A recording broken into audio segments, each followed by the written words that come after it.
Oggi parliamo di un libro di magia molto interessante, Cyprianus, ovvero la tradizione dei libri neri norvegesi.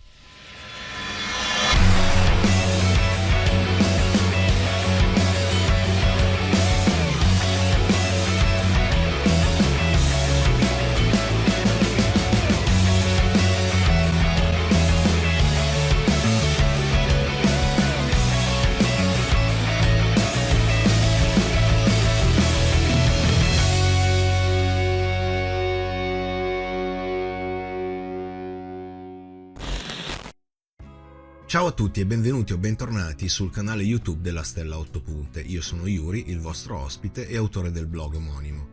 Oggi continuiamo con le recensioni di libri e in questo caso parliamo di un libro in lingua inglese che è assolutamente una novità editoriale, Cyprianus, The Norwegian Black Books, pubblicato da Mercurius Publishing, una piccola casa editrice indipendente norvegese. Amanda di Mercurius è stata così gentile da inviarmi una copia del libro per la recensione sul canale. Come sempre, però, non ho ricevuto sponsorizzazioni o altro e ciò che sentirete saranno solo le mie opinioni indipendenti. Prima di cominciare vi invito a mettere un like, lasciare un commento, condividere il video, iscrivervi al canale e, se volete, supportare la Stella a 8 Punte selezionando uno dei livelli di abbonamento. Andiamo a incominciare.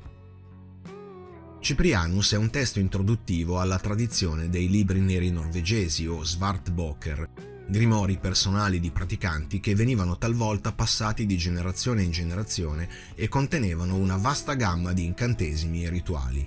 Il titolo si riferisce a Cipriano di Antiochia, una figura mitica di stregone pagano in seguito convertito al cristianesimo e diventato martire. Un personaggio a cui si rifà una corrente della magia cerimoniale e della stregoneria occidentale.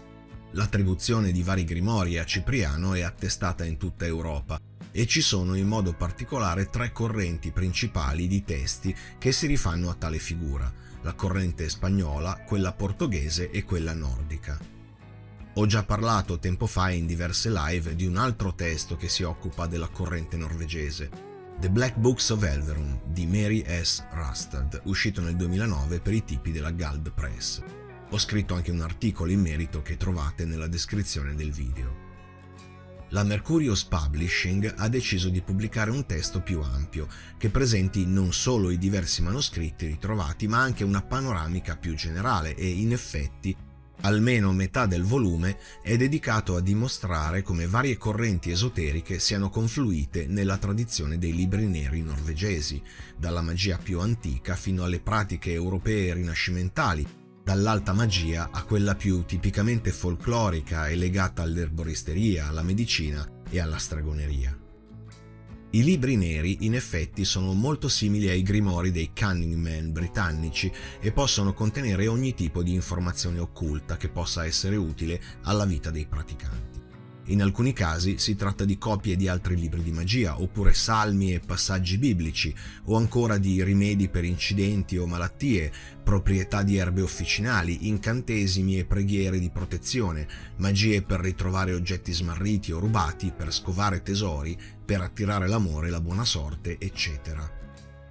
L'autore, Nicholas Corrier Brusletto, cerca di tracciare la storia e una sorta di linea genealogica delle varie tradizioni che hanno portato allo sviluppo di questo fenomeno particolare in Norvegia, una pratica che ha prodotto anche diverse leggende come quella dei preti dei libri neri, veri e propri stregoni iniziati che studiavano magia per 7 anni all'interno di una sorta di Hogwarts locale, ovvero la Nedganskolen.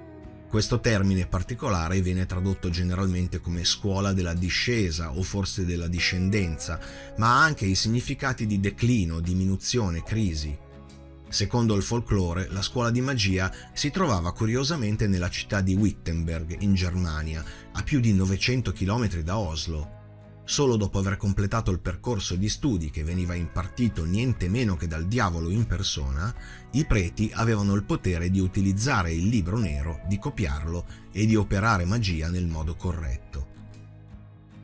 Naturalmente non ci è voluto molto perché anche le persone comuni creassero i propri libri neri per venire incontro ai problemi quotidiani, ai desideri e alle difficoltà di una vita certamente aspra e ricca di incertezze.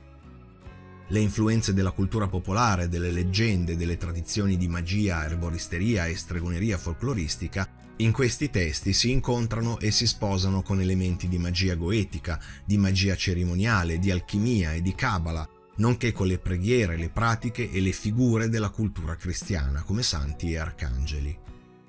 Nella seconda metà del libro leggiamo una raccolta di incantesimi di vario tipo tratti dai diversi manoscritti.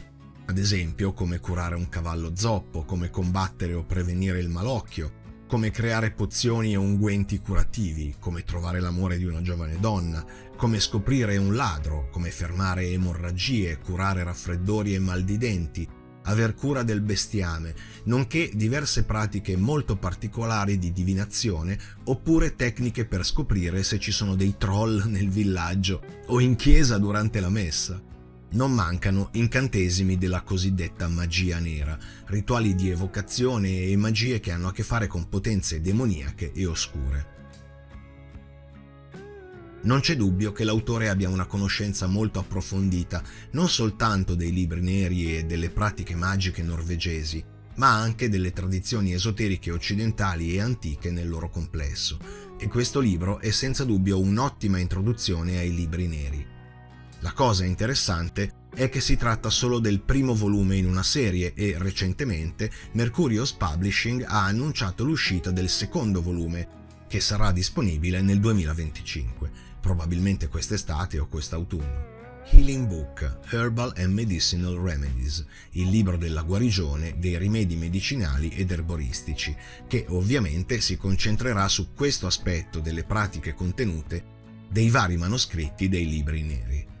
Se vorranno, ovviamente, sarò felice di recensire anche questo secondo volume. Trovate, oltre che a schermo, anche nella descrizione del video i link all'account di Mercurius Publishing e il link all'acquisto del libro su Amazon Italia. Inutile dire che l'acquisto è fortemente consigliato, ovviamente se non avete problemi a leggere in inglese, non solo se siete praticanti, ma anche se avete un interesse nei confronti del folklore e delle tradizioni magiche scandinave. Con questo, come sempre, vi ringrazio per essere passati di qui e per essere arrivati alla fine di questo video. Vi chiedo di lasciare un like, commentare, condividere il video con i vostri contatti e sui vostri canali social, nonché ovviamente iscrivervi al canale e attivare l'icona a forma di campanella per ricevere tutte le notifiche sui nuovi video. Potete fare un salto sul blog della Stella a 8 Punte, dove troverete molti articoli di approfondimento e, se volete aiutare ulteriormente, trovate sia sul blog sia qui sotto i link al mio account PayPal, a Buy Me a Coffee e alla mia wishlist su Amazon.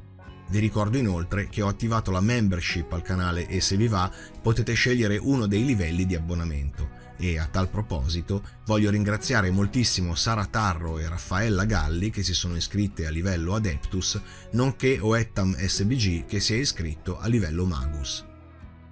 Grazie ancora e arrivederci al prossimo video, e che la benedizione degli dei sia sempre con voi.